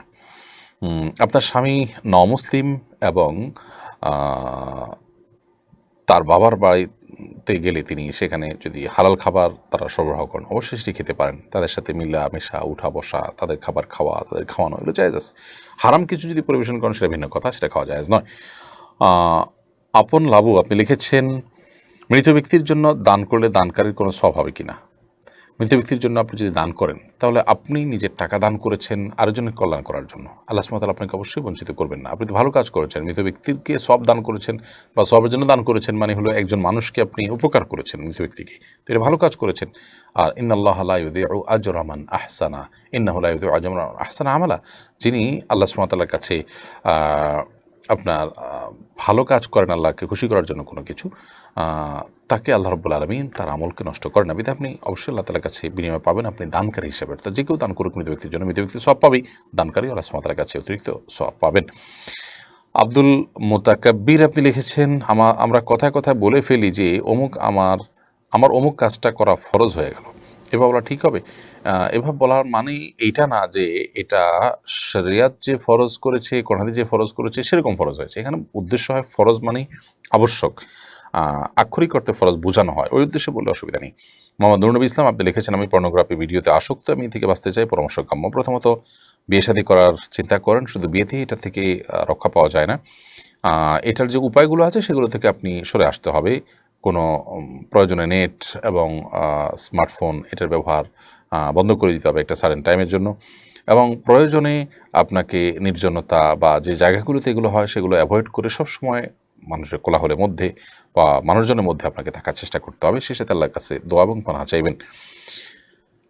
তৌফিক উমার আপনি লিখেছেন, মেয়েরা আজান দেওয়ার সাথে সাথে কি নামাজ পড়তে পারবে? অনেকে বলে মসজিদে জামাত হওয়ার আগে মেয়েদের ঘরে নামাজ পড়া যায় না। এটা ভুল ধারণা যে মসজিদে নামাজ পড়ার আগে মেয়েরা পড়তে পারবে না। ওয়াক্ত হয়ে গেছে, আপনি পড়তে পারবেন। রুবেল হোসেন আপনি লিখেছেন, জামাতের নামাজে মুক্তাদির ওয়াজিব তরক হলে করণীয় কি? জামাতে যে নামাজ হবে সেই নামাজে মুক্তাদির যদি কোনো ওয়াজিব তরক হয় তার জন্য সিজদা সাহু দিতে হবে না, যেহেতু ইমাম সামনে আছেন। ইমাম এর অধীনে থাকলে আলাদা করে সিজদা সাহু দিতে হয় না। এমনি মিসবা লিখেছেন, শীষ দিলে কি গুনাহ হবে? শীষ আপনি কেন দিচ্ছেন, কী জন্য দিচ্ছেন, সেটি একটা বিষয়। এমনিতে সাধারণভাবে শীষ দিলে সেটি গুনাহের কোনো কারণ নয়। মোল্লা আবুল বারি তালেব আপনি লিখেছেন, মোল্লা আব্দুল বারি তালেব আপনি লিখেছেন, প্রাপ্তবয়স্ক হওয়ার পরও যদি দাড়ি না গজায় তাহলে বাবরি চুল রাখা যাবে কিনা? বাবরি চুল রাখার জন্য দাড়ি থাকা জরুরি কিনা? না, এটার সাথে দাড়ি থাকা আবশ্যক এমন কোনো কথা নেই। দাড়ি যদি কারণ না থাকে, না গজায়, তিনি চুল বড় রাখতে পারবেন না, ব্যাপারটা তা নয়। সুমাইয়া খাতুন লিখেছেন, আমি ইদ্যত পালন না করে যে গুনাহ করেছি এটা থেকে বাঁচার উপায় কি প্লিজ জানাবেন। ইদ্যত পালন করেন নাই বলতে, যদি স্বামীর মৃত্যুর পর যে ইদ্যত পালন করতে হয় সেটা যদি না করেন তাহলে আপনি আল্লাহর কাছে ইস্তেগফার করবেন, তওবা করবেন। আর তালাকপ্রাপ্ত হয়ে থাকলে ইদ্যত পালন ছাড়া যদি ইদ্যতের মধ্যে বিয়ে করে থাকেন তাহলে আপনাকে অবশ্যই সেটার সংশোধন করতে হবে, সেটার কারেকশন করতে হবে, তা নাহলে আপনার বিয়ে বিশুদ্ধ হবে না, এটা বাতিল হবে। সুক্তারা এড়ে থেকে আপনি লিখেছেন, আমার হাজব্যান্ড চায় আমি ছোট কালো টিপ দেই কপালে, শুধু হাজব্যান্ডের সামনে কি টিপ ব্যবহার করা যাবে? আপনি হাজব্যান্ডের সামনে সৌন্দর্যের জন্য অবশ্যই টিপ ব্যবহার করতে পারেন। তিনি যদি ছোট কালো টিপ দিতে পারেন কোনো অসুবিধা নেই, এটা দিতে পারেন। গুলজার হোসেন লিখেছেন, বদনজরে কি মানুষের মৃত্যু হতে পারে জানাবেন? অবশ্যই। বদনজর এটা এমন একটা বিষয় যে এটি মানুষকে ধ্বংসের শেষ প্রান্তে পর্যন্ত নিয়ে যেতে পারে, এত ভয়াবহ হতে পারে। এই জন্যই তো সকাল সন্ধ্যার দোয়াগুলো, অন্যান্য রক্ষা কবচ আমলগুলো আমাদের বেশি থেকে বেশি করা উচিত। হেলালুদ্দিন আপনি লিখেছেন, দেশের সার্বজনীন পেনশন স্কিম চালু হলো, অনেকে এটিকে সুদভিত্তিক বলছেন, এর কারণ কি? সরকারি চাকরিজীবীদের পেনশন দিলে সুদ হয় না, অন্যদের দিলে সুদ হয় কেন? দেখুন, প্রথমত সরকারি চাকরিজীবীদেরকে যে পেনশন দেন সেই পেনশনটা চাকরিজীবীদেরই প্রাপ্য, তাদেরকে দিচ্ছে সরকার, তাদের জিনিসটাই তাদেরকে জাস্ট বুঝিয়ে দিচ্ছেন, ব্যাপারটা সেরকম। আর অন্যদেরকে দিলে সেটা জায়েজ নয়। এর অনেক কারণের ভিতরে একটা কারণ হলো যে অন্যদের কাছ থেকে টাকা নিচ্ছেন, টাকা নিয়ে বিনিময়ে অতিরিক্ত টাকা দিচ্ছেন, কিংবা কোনো কোনো ক্ষেত্রে কমও দিতে পারেন। এই যে কোনো ক্ষেত্রে কম হতে পারে, কোনো ক্ষেত্রে বেশি হতে পারে, এটা গরার। এবং এখানে আকলু আমওয়াল নাস বিল বাতিল, অন্যভাবে আরেকজনের সম্পদ আত্মসাৎ করা হতে পারে, যেখানে কিছুই দেওয়া হয়নি, সবগুলোই আমার থেকে গেল, কম হয়েছে, বেশি হয়েছে। বেশি যদি হয় তাহলে সেক্ষেত্রে আমি যা দিলাম তার চাইতে বেশি হলো। এটা কিসের ভিত্তিতে? বাণিজ্যিক ভিত্তি ছাড়া আপনি কাউকে টাকা দিয়ে ইনভেস্ট করে সেখানে নির্দিষ্ট পরিমাণ আপনার অতিরিক্ত টাকা বা অতিরিক্ত টাকা আপনি নিলেন কোনো বাণিজ্যিক ভিত্তি ছাড়া, বলে কয়ে আলোচনার সাপেক্ষে, এটা তো সুদের অন্তর্ভুক্ত হয়। সব মিলিয়ে এটি নাজায়েজ। এবং কনভেনশনাল যে আপনার ইন্স্যুরেন্স আছে হুবহু এটা তার নকল, এবং সেই কনভেনশনাল ইন্স্যুরেন্সটা যেরকম হারাম এটাও ঠিক একইভাবে হারাম। ওইটাকে ওলামায়ে কেরাম যেরকম সারা দুনিয়াতে নাজায়েজ বলেছেন, এটি একই জিনিস হওয়ার কারণে এটিও নাজায়েজ। অতএব সরকারি চাকরিজীবীদের পেনশন আর সার্বজনীন পেনশন দুইটা এক জিনিস নয়। সার্বজনীন পেনশন যেটি ঘোষিত হয়েছে, যে স্কিম, সেখানে মানুষ টাকা দিবে, বিনিময়ে সে একটা নির্দিষ্ট পর্যন্ত তিনি পেনশন পেতে থাকবেন। অতএব এখানে গিভ অ্যান্ড টেকের ব্যাপার, আর সরকারি চাকরিদের ব্যাপারটা সেরকম নয়, তাদের প্রাপ্য। এরপরে প্রশ্ন করেছেন সুমাইয়া খাতুন, আপনি লিখেছেন, সরি আপনার প্রশ্ন দিয়েছি। গুলজার হাসান আপনি লিখেছেন, বদনজর থেকে বাঁচার উপায় কি? বদনজর থেকে বাঁচার জন্য প্রথমত সকাল সন্ধ্যার দোয়া এবং আমলগুলো করবেন। দ্বিতীয়ত, বদনজর হতে পারে এমন জায়গা থেকে যথাসম্ভব নিজেকে সরিয়ে রাখবেন। আমরা অনেক সময় ছোট ছোট বাচ্চাদের সুন্দর ছবিগুলো ফেসবুকেতে দেই, যেটাতে মানুষের বদনজর লাগতে পারে। আপনি বলবেন অনেক অমুসলিম দিচ্ছে, যাদের আল্লাহর ভয় নাই, তারা তো অহরহ এই কাজগুলো করছে, ভিডিও করছে, তাদেরকে দিয়ে ব্লগ তৈরি করছে, কই তাদের তো কোনো সমস্যা হচ্ছে না। দেখুন, অনেক সমস্যা মানুষ ফিলও করে না, হচ্ছে কিন্তু মানুষ ফিল করে না, বিধায় বদনজরের যে ক্ষতির কারণ সেটি ক্ষতির কারণ হতে পারে, বদনজরের কারণে যে সমস্যা হতে পারে সেই সম্ভাবনার কথা কিন্তু নবী সাল্লাল্লাহু আলাইহি ওয়াসাল্লামের হাদিস থেকে পরিষ্কারভাবে প্রমাণিত। তিনি বলছেন, আইন হাক্কুন, অতএব বদনজরের কারণে ক্ষতি হওয়ার বিষয়টি এটি সত্য, এটা অসত্য কোনো বিষয় নয়। নাসরিন জাহান মিনা লিখেছেন, পিরিয়ডের 10-12 দিন পর যদি আরও একবার পিরিয়ড দেখা যায়, আবার ওই দিনই শেষ হয়, তাহলে কি আমি পরের ওয়াক্তের নামাজ পড়তে পারবো? আপনার পিরিয়ডের একটা নির্দিষ্ট সময় আছে, এর আগে হয়েছে, অল্প সময় হয়েছে, তাহলে এটাকে আপনি অসুস্থতা হিসাবে দেখবেন এবং আপনি নামাজ কন্টিনিউ করবেন। রানা মিয়া লিখেছেন, আমি আল্লাহর নামে অনেকবার কসম করেছি, কিন্তু সেই কসম রাখতে পারিনি, তাই আমি একবার কাফফারা দিয়েছি, 3টা সিয়াম পালন করেছি। প্রত্যেক কসম ভাঙার জন্য কি আলাদা কাফফারা দিতে হবে? দেখুন, আপনি যদি একই বিষয়ে একাধিকবার কসম করে থাকেন, ইনশাআল্লাহ বিদিনিল্লাহ আপনার একটা কাফফারা আপনার জন্য যথেষ্ট হবে। রাইসা ইয়াসির আরাফাত আপনি লিখেছেন, আমার ছেলে বন্ধুদের পাল্লায় পড়ে খারাপ কাজে আসক্ত হয়ে গেছি, আমি ওর অভিভাবক হিসাবে কি করতে পারি? আমার ছেলে বন্ধুদের পাল্লায় পড়ে খারাপ কাজে আসক্ত হয়ে গেছে, আমি ওর অভিভাবক হিসাবে কী করতে পারি? তার জন্য সবচেয়ে ভালো হবে আপনি পরিবেশটা পরিবর্তন করার বা তার জন্য ভালো পরিবেশ প্রোভাইড করার জন্য আপনি উদ্যোগ নেন। কোনো পরিবেশ থেকে প্রয়োজনে অনেক দূরে তাকে নিয়ে যান, সেখানে ভিন্ন কোনো পরিবেশ তাকে দেন, আর সেই সাথে বদভ্যাস তৈরি হয়েছে যে উপকরণগুলো দিয়ে, সেগুলো থেকে তাকে বিচ্ছিন্ন করার জন্য সব উদ্যোগগুলো আপনি গ্রহণ করেন এবং সেই সাথে আল্লাহ তার কাছে দোয়াও অব্যাহত রাখেন। কাউন্সেলিং তো আপনি করাবেনই, যাকে দিয়ে কাউন্সেলিং করলে তার মধ্যে প্রভাব পড়বে, নিশ্চয়ই তাদেরকে দিয়ে কাউন্সেলিং করাবেন। আল্লাহ বলেছেন, ওয়াদাক্কির ফাইন্না যিকরা তানফাউল মুমিনিন, তুমি উপদেশ দাও, মানুষের উপকারে আসে উপদেশ দিলে, অতএব সে উপদেশটা অব্যাহত রাখতে হবে, কাউন্সেলিংটা অব্যাহত রাখতে হবে। নজরুল ইসলাম আপনি লিখেছেন, বর্তমান বিশ্বের যে অবস্থা, তাতে আমার মনে হয় আমি আমার সন্তানদেরকে ধর্মের পথে রাখতে পারবো না, তাই যদি বিয়ে করে সন্তান জন্ম না দেই তাহলে কি পাপ হবে? না, আপনি এই যুক্তিতে সন্তান জন্ম দিবেন না যে মানুষ করা যাবে না, ব্যাপারটা মোটেও গ্রহণযোগ্য নয়। হয়তো চ্যালেঞ্জিং, হয়তো অসুবিধা তৈরি হতে পারে, সেই সম্ভাবনার কারণে আপনি আপনার এটাকে মানে পুরো বিষয়টা থেকে আপনি দূরে থাকবেন। ব্যাপারটা শরিয়ার যে মূল মেজাজ তার সাথে কিন্তু যায় না, বিধায় এক্ষেত্রে আপনাকে চেষ্টা করতে হবে সন্তানকে ভালো করার মতো সেরকম পরিবেশে আপনি যাবেন, সেরকম পরিবেশে থাকবেন, স্ট্রাগল করবেন যথাসম্ভব। তারপরে যদি এমন হয় যে এখানে সন্তান হলে নিশ্চিত সে ঈমান এবং কুফুরের প্রশ্ন তার এরকম যদি হয় এবং প্রবল সম্ভাবনা থাকে তার নষ্ট হয়ে যাওয়ার, তাহলে সেক্ষেত্রে আপনি বিরত থাকলেন, বা তাহলে সেক্ষেত্রে আপনি সন্তান নিলেন না। এটা সাময়িক সময়ের জন্য, সাময়িক পরিস্থিতির ভিত্তিতে এটি জায়েজ হতে পারে। এছাড়া জুবাইর শরীফ লিখেছেন, আপন বাবার মৃত্যুর পর মায়ের দ্বিতীয় স্বামীকে কি বাবা বলে ডাকা যাবে?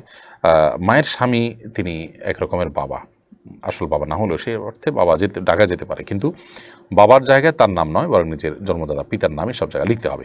সামির আক্তার লিখেছেন, রাতে ঘুমানোর আগে সূরা মুলক না পড়ে ফোনে তেলাওয়াত শুনলে কি একই সওয়াব পাওয়া যাবে? হাদিসে যেহেতু পড়ার কথা আসছে, অতএব আপনি পড়বেন, যদিও শোনাটা পড়ার সমতুল্য, সেই হিসাবে পড়তে একান্ত না পারলে শোনাটা তার কাজ দিবে, এই আশা জোরালোভাবে করা যায়। মামুন ইসলাম আপনি লিখেছেন, মোবাইলে কোরআন তেলাওয়াত রিংটোন হিসেবে ব্যবহার করা যাবে কিনা? অবশ্যই সেটি মোবাইলের কোরআনের প্রতি আদব এবং শিষ্টাচারের পরিপন্থী হবে রিংটোন হিসেবে যদি ব্যবহার করি, কারণ কোরআনে কারীম এর আয়াতকে এটা এক ধরনের অপব্যবহার করা হবে যদি এটাকে রিংটোন হিসেবে ব্যবহার করেন। এটাকে ঠোঙা হিসেবে ব্যবহার করলে, অন্য কোনো কাজ ব্যবহার করলে, মানে কোরআনে কারীমকে একটা তুচ্ছ কাজ ব্যবহার করলেন, সেটা যেরকম এটাও অনেকটা সেরকম, বিধি এটা জায়েজ হবে না। এমনি সুমন লিখেছেন, মাজারের মেলায় গিয়ে আইসক্রিম বিক্রি করা কি আমার জন্য জায়েজ হবে নাকি গুনাহ হবে? যেখানে শিরক হয়, যেটা বেদায়াতের আসর, শিরকের আসর, সেখানে গিয়ে আপনি যদি কোনো আইটেম কেনা বেচা করেন, তাহলে সেখানে যারা যাচ্ছে, আপনি পরোক্ষভাবে তাদেরকে সেখানে তাদের সময়টাকে ভালোভাবে কাটাবার জন্য, সেটাকে এনজয় করার জন্য আপনি তাদেরকে একরকম সহযোগিতা করছেন, সেই জায়গা থেকে এটি জায়েজ হবে না। রহমান আপনি লিখেছেন, মেয়েরা কি ঘরে থেকে অনলাইনে হালাল টাকায় কেকের ব্যবসা করতে পারবে? মেয়েরা ঘরে বসে যদি হালাল টাকায় কেকের ব্যবসা করতে চান, তাহলে সে করতে পারেন। হালালের মধ্যে থেকে তিনি যদি করতে চান, অবশ্যই করতে পারেন, কিন্তু তার যেন মার্কেটিংয়ের জন্য বেপরদেগি করতে না হয় এবং অন্য কোনো গুনাহের কাজে লিপ্ত হতে না হয়, সেটা তাকে লক্ষ্য রাখতে হবে। এমনি ইমরান নাজির লিখেছেন, আমি কিছুতেই নিজেকে পরিবর্তন করতে পারছি না, আমি কিভাবে নিজেকে পরিবর্তন করতে পারি? আপনি নিজেকে কোনোভাবেই পরিবর্তন করতে পারছেন না। পরিবর্তন করার জন্য প্রয়োজন হলো সান্নিধ্য, ভালো মানুষের সান্নিধ্য, ভালো পরিবেশ পাওয়া। এটা হলো পরিবর্তন, নিজেকে পরিবর্তন করার জন্য অনেক গুরুত্বপূর্ণ একটা পয়েন্ট, বিধায় সেই জিনিসটি আপনি করার চেষ্টা করবেন। তৌহিদ হাসান আপনি লিখেছেন, গর্ভবতী মহিলাদের শোয়া এবং ঘুমানোর সুন্নাহ সম্মত পদ্ধতি কি? আর গর্ভকালীন সময়ে মেয়েরা কি কি সুন্নাহ পালন করলে আল্লাহ নেক সন্তান দান করবেন। গর্ভবতী মেয়েরা শোয়া এবং ঘুমের জন্য বিশেষ কোনো সুন্নাহসম্মত পদ্ধতি নেই, বরং ডাক্তারগণ তাদের জন্য যেভাবে শোয়াটাকে আপনার অ্যাডভাইস করবেন সেটাই তারা গ্রহণ করবেন, যেটা তাদের জন্য উপকারী বা অভিজ্ঞতার আলোকে যেটি প্রমাণিত সেটি তারা করবেন। শরীরের ক্ষেত্রে আলাদা কোনো নির্দেশনা নেই। আর গর্ভকালীন সময়ে একজন মা তিনি অবশ্যই তার জীবনে কঠিন একটা সময় আসছে, সেটা যেন সহজ হয়, আল্লাহর কাছে দোয়া করবেন এবং কঠিন কাজ সহজ হওয়ার জন্য যে আমলগুলো সেগুলোতে নিজেকে নিয়োজিত রাখবেন। এবং সেই সাথে গর্ভাবস্থায় কোরআন তেলাওয়াত নেক আমল করলে সন্তানের মধ্যে তার ইতিবাচক প্রভাব পড়ে, সে কাজগুলো করবেন। গুনাহের কাজগুলোতে বেঁচে থাকবেন। হারাম ভক্ষণ করলে, গীবত শেখাতে লিপ্ত থাকলে সন্তানের মধ্যে তার বাজে প্রভাব পড়েই পড়ে, এই অভিজ্ঞতা দ্বারাই প্রমাণিত। সেই জন্য এগুলো থেকে বেঁচে থাকার চেষ্টা করবেন। কিন্তু আলাদা করে পার্টিকুলার কোনো আমল বলা হয়নি যে গর্ভাবস্থা এই আমলগুলো সুন্নাহ। মোহাম্মদ রায়হান পাটোয়ারি লিখেছেন, আমি দুবাই থাকি, আমার কোম্পানি সিরিয়ানি মুসলিম, শুক্রবার জুমার নামাজ পড়তে দেয় না, আমার ভিসা হয়ে গেছে, কি করতে পারি? আল্লাহ তাআলা আপনার প্রতি রহম করুন। যদি আপনাকে জুমার নামাজ পড়তে না দেয়, সেই কোম্পানিতে চাকরি না করে আপনি অন্য চাকরি খুঁজতে হবে, প্রয়োজনে আপনি যাবেন না। ভিসা হয়ে গেছে তারপর জানতে পেরেছেন, তাহলে সেক্ষেত্রে আপনি সেখানে 2-4 জন মিলে জুমার মানে জামাত খুব সংক্ষেপে হলেও কায়েম করবেন এবং যতদিন পর্যন্ত বিকল্প পথ না পাওয়া যাদের মধ্যে আপনি চাকরি করলেন কিন্তু জুমা নিজেরা পড়ে নিলেন, এভাবে আপনি করতে পারেন। রুল কবির আপনি লিখেছেন, টিকটিকি মারলে কি গুনাহ হবে? টিকটিকি মারলে যদি টিকটিকি আপনার উপদ্রবের কারণ হয় তাহলে মারলে গুনাহ হবে কেন? অবশ্যই গুনাহ হবে না। আব্দুল্লাহ মাহমুদি আপনি লিখেছেন, অন্যান্য হালাল খাদ্যের পাশাপাশি কখনো কখনো শুকরের মাংস প্যাকেজিং করতে হয়, এমন হোটেলে চাকরি করলে ইনকাম কি বৈধ হবে? বেশিরভাগ ক্ষেত্রে আপনার হালাল গোশত নিয়ে কাজ করেন, কখনো কখনো হারাম গোশত নিয়ে কাজ করতে হয়, তাহলে যেটুকু হারাম কাজ করতে হয় ওইটুকু হারাম আপনার জন্য। যদি আপনার কাছে কোনোভাবে বিকল্প থাকে, হোক সেটা কম সম্মানিতে, কম স্যালারিতে, তাহলে অবশ্যই আপনার সেই বিকল্প চাকরিতে যাওয়া উচিত যেখানে আপনার কোনো হারাম কিছু করতে হয় না। হারাম সেটা পরিমাণ অল্প হলেও সেটা হারাম, যেহেতু এখানে বেশিরভাগ কাজই আপনার হালাল, অতএব আপনার পুরো উপার্জনটা হারাম হবে না, জাস্ট সেটুকু আমি বোঝাতে চেয়েছি। হাসান আহমদ লিখেছেন, দুবাইতে শুক্রবার ছুটি বন্ধ করে দেওয়া হয়েছে, তাই বৃহস্পতিবার রাতে গোসল করলে জুমার নামাজ হবে কিনা? হ্যাঁ, অবশ্যই হবে, এবং বৃহস্পতিবার রাতের গোসলটা জুমার দিনের গোসল হিসাবে বিবেচিত হবে। এরপরে মনসুরা খান আপনি লিখেছেন, কারোর সাথে খারাপ ব্যবহার করার পর ভুল বুঝতে পেরে ক্ষমা চাইলাম, সে মুখে বলল ক্ষমা করলাম কিন্তু অন্তর থেকে মাফ করলো না, এক্ষেত্রে করণীয় কি? যদি আপনি বুঝতে পারেন যে মুখ থেকে মাফ করেছে, তাহলে তার অন্তর থেকে মাপ পাওয়ার জন্য আপনি সেইভাবে মাপ চাইবেন এবং নিবেদন করবেন। তারপরও যদি তিনি না করেন, শক্ত থাকেন, আপনি আল্লাহর শরণাপন্ন হবেন, আশা করা যায় আল্লাহ সুবহানাহু ওয়া তাআলা আপনাকে তার কাছ থেকে মাপ পাইয়ে দিবেন এবং দায়মুক্ত করবেন যদি আল্লাহ খুশি করতে পারেন। আর দায় সারা মাপ তার কাছ থেকে নিয়ে আপনি চলে গেলেন, সেটি অবশ্যই আপনার জন্য দায়িত্বশীলতার পরিচয় হবে না। নওশিন জাহান লিখেছেন, আমি অনেকদিন ধরে একটা হারাম সম্পর্কে আছি এবং আমি এই সম্পর্কে থেকে কোনোভাবেই বের হতে পারছি না, আমি কী করতে পারি? আল্লাহ তাআলা আপনার প্রতি রহম করুন। প্রথমত, হারাম সম্পর্কে বাঁচার জন্য বিবাহের উদ্যোগ গ্রহণ করতে হবে যদি আপনি অবিবাহিত হতে থাকেন। আর বিবাহের উদ্যোগ গ্রহণ করার মতো নয়, আপনি নিজে বিবাহিত যদি এরকম হয়, তাহলে সেক্ষেত্রে অবশ্যই সে ব্যক্তির সাথে সম্পর্কের সকল মাধ্যমগুলোকে ছিন্ন করে ফেলতে হবে। প্রয়োজনে যে নাম্বার যোগাযোগ করেন সেটি ডিলিট করে ফেলবেন, নিজের সিম চেঞ্জ করে ফেলবেন, অন্য আপনার কোনো জায়গায় চলে যাবেন যেখানে তার সাথে যোগাযোগ হয় না, সোশ্যাল মিডিয়া ইত্যাদিতে যোগাযোগ হলে সেগুলো থেকে আপনি ডিঅ্যাক্টিভ হয়ে বের হয়ে চলে আসবেন। এক কথায় একটা অপারেশনমূলক, একটা কি বলে এটাকে, আত্মশাসনমূলক বড় কোনো ডিসিশন আপনাকে যেতে হবে, সেই সাথে আল্লাহ তাআলার কাছে পানা চাইবেন, চোখের পানি ফেলবেন। আল্লাহ তাআলা আপনার প্রতি রহম করুক। রুমানা নাসির লিখেছেন, আমি সমস্যায় পড়ে বাপের বাড়ি এসেছি, ছোট ভাই ছাড়া কেউ চায় না বাপের বাড়ি থাকি, নিজ খরচে খাই, তবুও তারা আমাকে কটু কথা শোনায়, আমার করণীয় কি? অবশ্যই আপনি সবর করবেন এবং আপনি এই অবস্থা থেকে বের হওয়ার চেষ্টা করবেন। তারা যেটা করছে সেটা অন্যায়, সন্দেহাতীতভাবে তাদেরকে সংশোধন করাবার জন্য কাউকে দিয়ে যদি বোঝাতে পারেন, কাউকে নাসিহা করতে পারেন, সেটি আপনি করবেন, দোয়া করবেন আল্লাহ তাআলার কাছে। আর নিজের প্রশান্তির জন্য এবং তাদের সাথে সম্পর্কের অবনতি যেন না হয় সেটার জন্য নিজে আলাদা হওয়ার সুযোগ থাকলে, নিজে যদি আপনি অবিবাহিত হন, আপনার পুরো অবস্থা আমি জানি না, তাহলে সেক্ষেত্রে বিয়ের উদ্যোগ নেবেন। আর যদি আপনার স্বামীর সাথে অভিমান থাকে, সেই অভিমানটা কমাবার চেষ্টা করবেন। সর্বাবস্থায় আপনার ভাইরা অন্যায় করছে, কোনো মেয়ে বিপদগ্রস্ত হয়ে বাবার বাড়ি আসার পর যদি তার উপার্জন না থাকে, তাহলে সেক্ষেত্রে ভাইরা, বাবা এবং ভাই তাদের কর্তব্য তাকে ভরণ পোষণ দেওয়া, সেখানে নিজের খাওয়ার পরও নিজের খরচে তিনি খাওয়া খরচ বেয়ার করার পরও যদি তাকে কটু কথা শোনে, সেটা অবশ্যই দূষণীয় এবং গর্হিত। এবার নুরুল ইসলাম নাহিদ আপনি লিখেছেন, বড়লোক চাচাতো ভাই যদি আমাকে জাকাত দেয় তাহলে কি আমি সেই জাকাতের টাকা আবার দান করতে পারবো? হ্যাঁ, পারবেন। আপনি খেতে পারেন, দানও করতে পারেন যদি আপনি জাকাতের হকদার হয়ে থাকেন। মোহাম্মদ আতাউল্লাহ আবি লিখেছেন, পরীক্ষা দেখে দেখে লিখলে গুনাহ হবে কিনা? অবশ্যই দেখে দেখে লিখলে গুনাহ হবে, আমানতের খেয়ানত হবে। আপনি যতটুকু জানেন পারেন মুখস্থ থেকে ততটুকু আপনি লিখবেন, এর বেশি আপনি যদি করেন তাহলে সেক্ষেত্রে সেটি অবশ্যই গুনাহের কারণ হবে। নাহিয়ান কবির পলক লিখেছেন, সফরে থাকা অবস্থায় যখন 4 রাকাত বিশিষ্ট নামাজ কসর পড়ব, তখন যদি জামাতে নামাজ পড়ি তখন কি আমি 2 রাকাত নামাজ পড়েই নিজে নিজে সালাম ফিরিয়ে নিব, নাকি ইমামের সাথে 4 রাকাত পড়ব, নাকি নিজে নিজে 2 রাকাত পড়ে বসে থেকে ইমামের সাথে সালাম ফিরাবো? দেখুন, সফর অবস্থা 4 রাকাত বিশিষ্ট নামাজ যদি আপনি